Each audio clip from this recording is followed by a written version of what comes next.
Ce second tour est quand même d'une certaine façon une surprise par rapport au premier tour de la semaine dernière où, rappelons-nous, le Front National était arrivé en tête dans 6 régions et donc ce soir le Front National n'arrive pas à concrétiser cet essai puisque aucune région ne va tomber dans son escarcelle.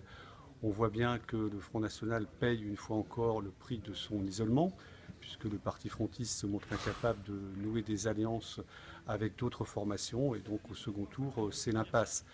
L'autre enseignement majeur de ce second tour, c'est l'augmentation importante de la participation. Il y a plus de 8 points de mobilisation supplémentaire entre les deux tours, et cette mobilisation a joué incontestablement en faveur des candidats ou du Front républicain, de la gauche ou de la droite républicaine.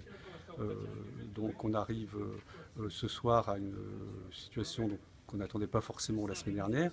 Pour autant, les adversaires du Front National ne font preuve d'aucun triomphalisme, aussi bien à gauche qu'à droite, même si pour le Parti Socialiste, avec 5 régions, c'est un petit peu inespéré.